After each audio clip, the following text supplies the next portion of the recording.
Hey everyone, thanks for tuning in to Live at Lunch. I'm Becky Jo, the Communications Coordinator, and this is Phil Schaefer, our lead pastor. Hey. So today, we are talking about prayer. So if you didn't know, we're actually in a season of prayer right now. We've decided as a church from now till January. So Phil, can you tell us a little bit about kind of like what that's going to look like and just the heart behind this season? Yeah, it came out of a prompting that I had about a month or so ago, where I found myself writing things down, almost like occasionally if you walk with the Lord, you get almost like a download of thoughts, and you just write those things down. Just it just comes to you, and out of that was this thing that we are entering a season of prayer, and we need to pay attention to that. Now, we hadn't done anything like that. We have prayer that goes on all the time around here, but this was something more, something specific.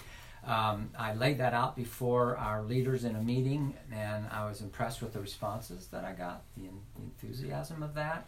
And then I also got an email from a friend of mine in England who had been in our church a number of years ago. This is an older man who has given his life in many ways to prayer and waiting before God. And we have not corresponded for quite a while, and I get an email from him saying, "Oh, I heard that you guys are praying. That's what I'm stirred, and we're being stirred in England right now into a new season of prayer." And I thought, well, that's an encouraging sign. I'd written a brief little blog on prayer. I think I called it Saints, It's Time to Pray, or something like that. And somehow he found that, and I didn't know he was tracking us on any level, but it resonated with him, and he says, "This is what I'm speaking into in the churches that I touch over in England," and so that encouraged him as well. Yeah, it's cool. Yeah, I'm excited just for this season, because I feel like that's God's kind of stirred in me as just myself, because I need to spend more time with Him in prayer, and so to be able to do that as a congregation, like as a church too, is really exciting to me to see what He's going to do and what He's going to stir up. I think it's good to. I mean, you want to be led by the Holy Spirit in these things, but when you get that sense, then you feel like people want to jump in on that there is something that we want to give ourselves to. And if we give it a little direction, frame it up some, then it gives people an opportunity, okay, I'll give myself to that. And so at this point, we're not wanting to do an open-ended thing. We're wanting to pray from now until the very end of January 2020. We do have it in our calendar that the second half of January, we're going to do 20 days of prayer, 20 evenings of prayer as we start the year 2020. And so we like to start the year with an extended time of prayer, so we're going to give 20 days in January to that effect. And we're going to just really start that prayer process even now. Yeah, so if there are people watching who aren't super familiar with prayer, like, what is prayer? Like, what is prayer? Yeah. Just lay it out. It's best to keep it simple. Prayer is turning toward God. That's it. So, why pray, and what does it do? Yeah. So, in turning toward God, what you're doing is acknowledging that God is central to everything. He's central to your life. He's central to your circumstances. He's central to creation. He's central to all things that exist. And that basically is what the Bible says. And so prayer is our acknowledging, okay, God, you are in this. There is nothing that happens that you are not in or a part of. Certainly you oversee. You're over all things. You're in all things. Again, that's what you read in the scriptures. So all that praying that's going on is, God, I'm turning to you in my despair. I'm turning to you in my captivity. I'm turning to you in my sin. And the psalmist says that in so many places. That's what it is. And when the disciples asked the Lord, teach us to pray, he said, Our Father, which is basically turn to God. And then you lay things out from there. Yeah. And I think spending that time in prayer, even if, because sometimes we can get hung up on what the answer looks like or if there's an answer, but just spending that time in prayer changes us and our focus on, like you were saying, God is central instead of whatever our circumstances are in the moment. Right. Which can change lives to be able to pull out of the hectic circumstances we find ourselves in our Right. culture, and just remember Right. God is central. Right. And, we have this tendency to make it complicated. We have this tendency to go, I don't do this very well. It honestly is the equivalent to breathing. And honestly, we don't say, I don't breathe very well. Most of us just breathe. Prayer is that. Once you understand that, you find it's less complicated than we've made it. So, for example, I like to experiment with prayer. I think many people talk about prayer as a discipline, a spiritual discipline that you do. Now, we chafe at the idea of a discipline. You think, well, I can't pull that off. I'm no good at that. I'm failing in my discipline. It's something that you strive for. On the other hand, if you consider a discipline as just something that you do, then you say, okay, I just do prayer. Now, how do you do it? Well, in as many different ways as I can come up with. So that's why I call it an experiment. You can pray so many different ways, and it's all legit. It's all legitimate. You can pray in your bed when you're going to bed at night, a final prayer. You can pray as you wake up in the morning. Here I am, Lord, use me. It can be a sentence. It could be a paragraph. You can pray in the middle of a meeting where things are all going south or badly, or you're frustrated, and you can just stop in the middle of that. You're not stopping the meeting. Nobody actually knows you're praying. But you've just turned your heart to Him to just go, God, even in this, whatever it is, you're here with me. And so that becomes the experiment. That becomes the practice of prayer. You learn how to bring God into the scene and into your spirit. Yeah. And I have, in my experimenting with this, and I've been experimenting with this for quite a while, I have found it can shape a room, it can shape a group of people, it certainly can shape the way I perceive things when I do that. It doesn't necessarily change the circumstances, but you perceive the circumstances differently, and which sometimes that makes all the difference in the world. Yeah. That's awesome. So you talked about the 20 days of prayer in January, but we have something happening literally right now. Right now. So Yeah. last Sunday, you announced Wednesday prayer. So what is that? Yeah. So we have a lot of prayer times in our church calendar. I mean, prayer Sunday mornings at 6, prayer throughout both services on Sunday morning. We have times of Saturday night prayer and Friday night prayer and Friday morning. I mean, it's just, we pulled together a list of all the prayer times we have in the midst of our regular church life. And those are all pockets of people doing it. But this being a prayer season, I wanted to carve out some time in addition to those pieces. And so we just set aside Wednesday from noon till 1. And we're going to gather at this point at the church. And we're going to give ourselves an hour of prayer. I just left that group that was praying. We started at noon. From prayer. And talk about prayer. And so I gave people direction, and I said, we're going to do this for 10 minutes, and then after 10 minutes is up, we're going to pray this. And so as soon as we started doing that, everybody realized, oh, an hour's not enough time. I mean, this in no way felt like it was going to be a labor, because once we set the atmosphere, you thought, oh, we're going to need more time. I said, but we're not going to take more time. When 1 o'clock comes, we're done with our prayers, and you go on your way. Yeah. So we're starting that from now until January, and I even threw out there that if people wanted to do an hour of prayer on Wednesday, maybe where they work or on their part of town, not on the west end of Columbia, that would work. If they want to do it and want to let us know, we would post that so that maybe others could come and join them. Maybe it's only 3 or 4 people. That's a great idea. If it's a half a dozen or 2 or 3. Jesus says, where 2 are gathered, that's all you really need. And so, that's what we want to do in this season. Yeah. So, in that meeting, so you were kind of guiding people. So, is there certain prayer requests we're going through, or certain topics that we're praying through, or? Yeah, when I gathered them when we started, I said, look, I've got about 20 or 30 major areas of prayer that we can give ourselves to. Obviously, we can't do that in an hour, and we're not going to do it just in 1 week. So know for sure that what we're doing is going to take more than 60 minutes. But what I had us do, what they're doing today is I said, let's take 10 minutes and just write down every prayer you could think of on a pad.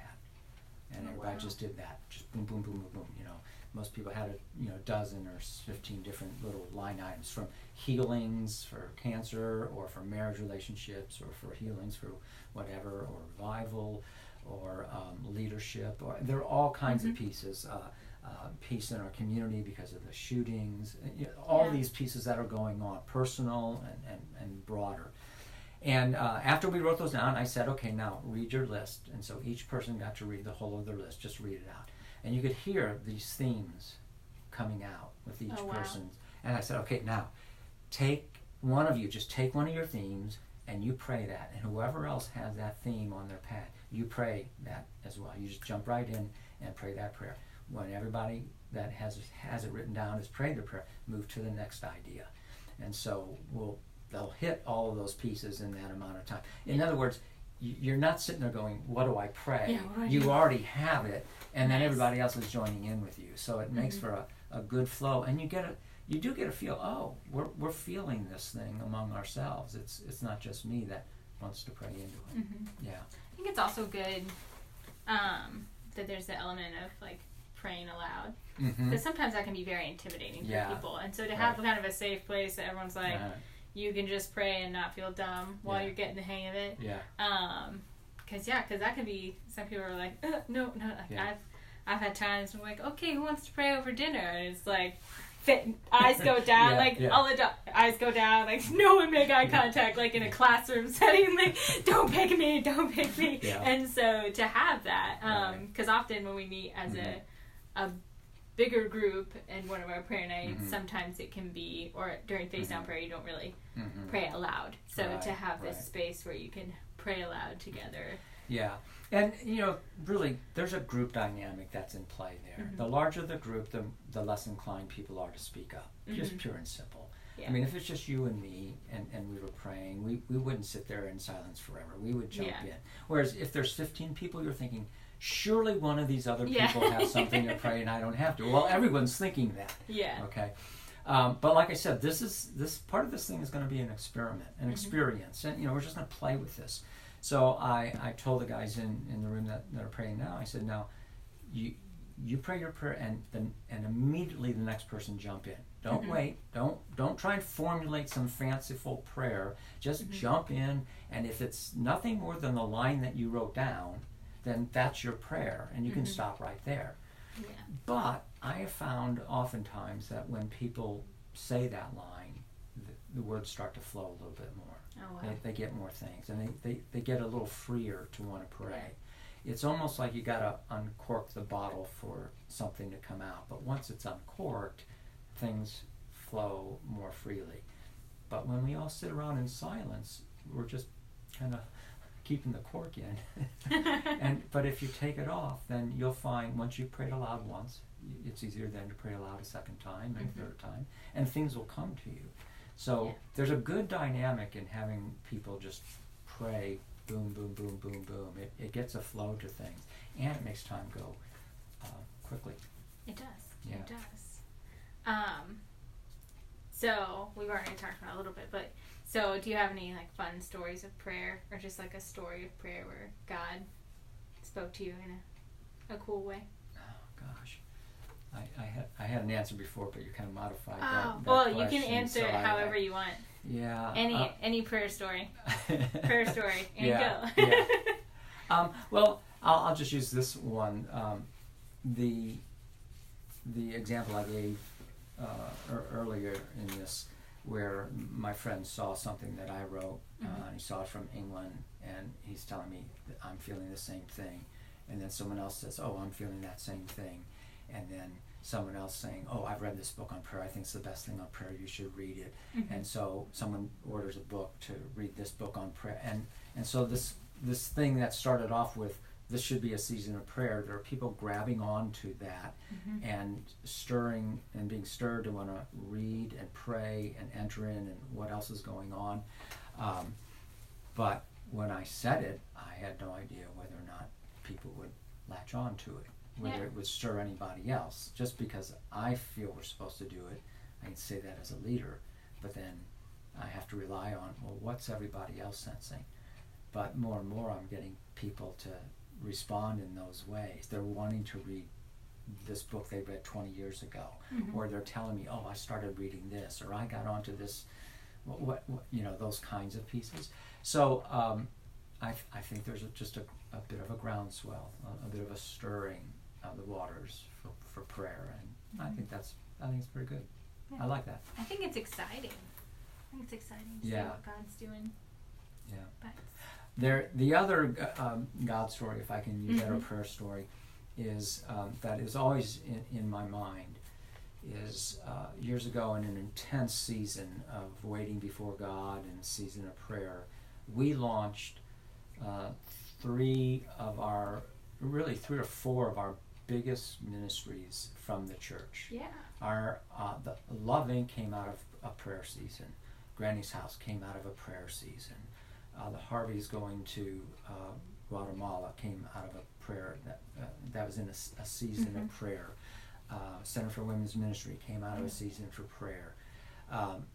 Those things have had an effect and an impact in the community. But if you ask the people who are in the middle of those ministries where that came from, they would say it came because we waited before God. We didn't have the idea, let's do Love Inc. They didn't even know what Love Inc. was. They just waited before God, and then God began to speak to them. Yeah. And then out of that something flowed. So in my prayer for this season, it's that we would wait before God. And out of this, God will speak some new things to us that we'll find ourselves launching into. Makes it worth wanting to do. It does. Yeah. And it's nice to come to prayer and not have it like a list of things that this is what, but like just to be like, God, what do you want to do? And the last part of what we're doing today, and each week we'll do a little bit different, but I said we're going to take the last 10 minutes just to be still before the Lord, just to be silent. Now that in itself has its own little challenges, just to be still. And oftentimes your mind's wandering, you think, oh, am I praying? Am I supposed to pray? Am I supposed to be quiet? What am I supposed to do? But just creating enough space between this thing and the next thing, which we are not ever inclined to do. We as people just run from this thing to the next. There is no space in our lives. Yeah. But just to create a little bit of space allows God that room to then begin to speak to you things that you couldn't hear because you're so distracted. In that respect, those moments of silence and be still and know that I am God, they have great potential, because God will give us things. And then when He gives us things, whether it be a thought or an inclination, and then we respond to that, we realize, oh, I am hearing from God. Oh, God is speaking to me. And then that becomes a faith builder. So even when we're silent, there's power in that, because it gives room for God to speak. Love that. Well, we'll wrap up. This has all been so good. Thank you so much for just chatting with us about prayer. So if you want to get involved, it's noon to 1 on Wednesdays here in the church office, upstairs in the conference room. And then, or if you want to set up your own location kind of somewhere else in town and want to let other people at the church know about that, like we have a lot of people who are on campus or on one side of town or another, so we can always post that on our website, and that page will be up shortly, and so you guys can get connected together. So we hope you'll join us in prayer on Wednesdays, whether here or wherever you are. My encouragement is for those who are a part of our church, or even others who are listening, let's give ourselves to prayer. Let's see what God's going to do with that. I think it's something bigger than any one individual or any one group. Let's see what God does in this season. Awesome. Well, thanks for watching, and have a great day, guys. Bye.